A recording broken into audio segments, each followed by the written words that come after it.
this car represents like a survivor that I kind of stumbled across, and now I'm sort of the caretaker of this thing. I feel like I have to make sure that it's taken care of, and that's a big concern for me, is like, who's going to take care of this after I'm gone? And it's kind of become that much of a part of my life, I guess. I'd been looking for one for a long time, for no apparent reason, but I really wanted a Commando, and I stumbled across this one in Santa Monica. It wasn't for sale. I just put a card on it, and ended up, the gentleman that was kind of looking after it at the time was looking to get rid of it, and he called me and sold it to me.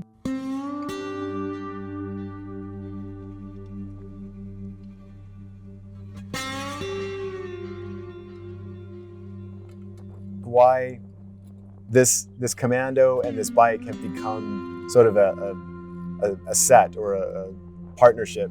And I feel like what I did with that M900 was to kind of strip it bare, give it this sort of bare-knuckled underdog kind of character that I find in the Jeep, in this Commando as well.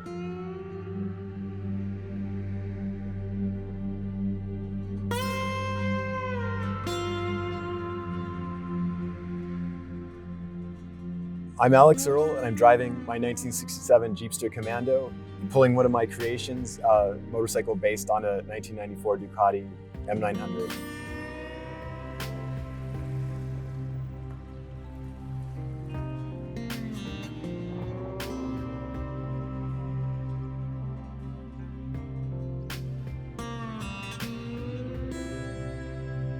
It only had 18,000 miles on it, but it had been neglected for virtually its whole life, just kind of stored in a barn. It had been damaged at that point and just stored. So by the time I got it, it just had been sitting for many, many years or decades. And so it needed a ton of work. I think that's why I kind of bonded with it. I learned pretty much everything I know about automotive mechanics from this car. And everything was there and complete. It was nice. It was like a tech manual, because every bolt was factory original. Every wiring, loom, everything was exactly as it left the factory. So it was really easy to work on, but it needed a lot of help. So I kind of, it kind of became like a pet almost to me.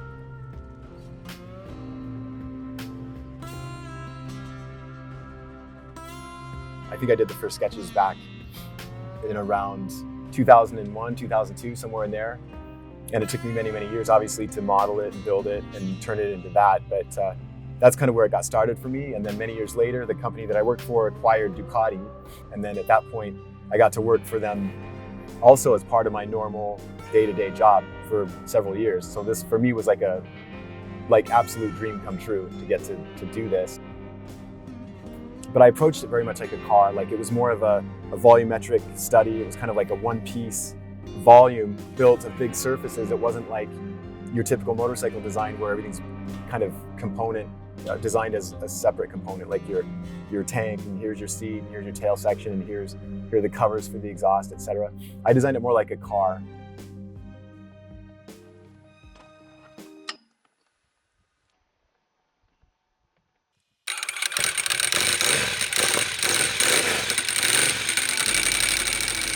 It was a monster, an M900, a 94. I saw that one, and that is what stopped me and started me on this whole path.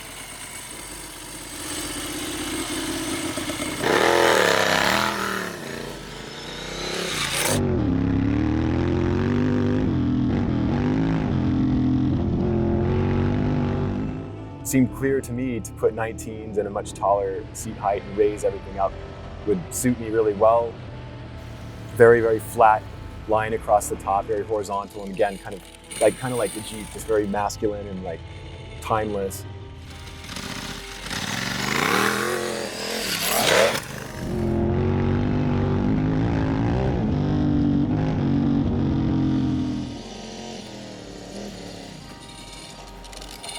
It's still one of my favorites. It's carbureted, it's got the trellis frame, Galuzzi design.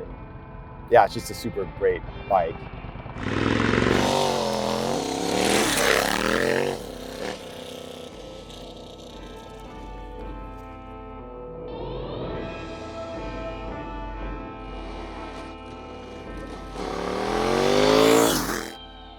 I feel like, I don't know what it is. It's this Italian bike and this very American Jeep don't have an obvious connection necessarily, but I just find that their sort of character, this rugged look and style that they represent, I feel like it's perfect.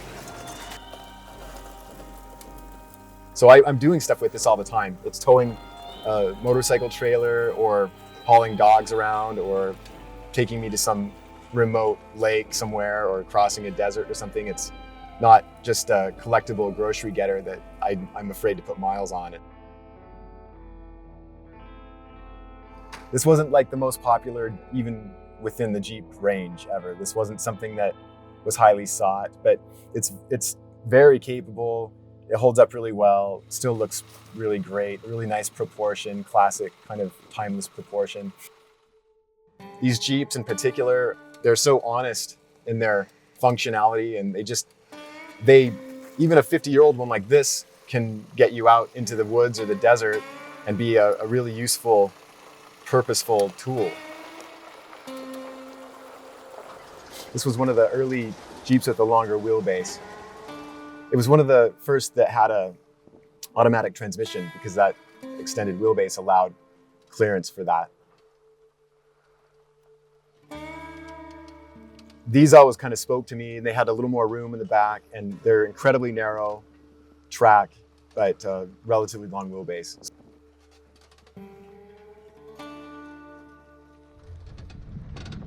It's got this Dauntless V6, which is like a kind of all-time classic Jeep engine that it's very, very light and small.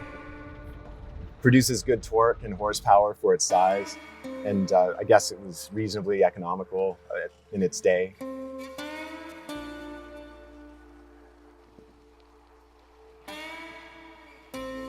That's what's cool about Jeep as well. I mean, this formula that they have with live axles front and rear, the transmission and transfer case paired with that is like this low range transfer case is really, can't be beat. And it's essentially the same in a 2019 Rubicon.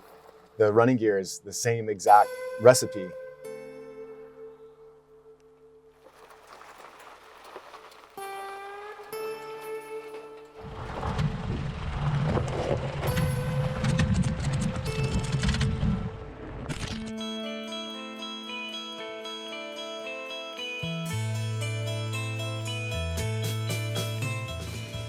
So from a design standpoint, I'm always very intrigued by Jeep. Of course, everyone knows they were developed for World War II to very strict engineering and packaging constraints. So they were all about minimal use of material and lightweight and robust, kind of was their sort of edict, and this formulated their look even to this day. It doesn't have power steering, it doesn't have a radio, it doesn't have so many things that we've all come to expect, but it's just got what you need, and it always works. I do find myself like patting it on the dash and kind of like thanking it. And I do think of it as a boy, but it's strange because it's like a boy, but it's older than me. It usually delivers what it's asked to do, but sometimes it kind of pushes back a little bit. Always flooring it up these hills, trying to get it up at 70 miles an hour. It's like sometimes it's got to go 50.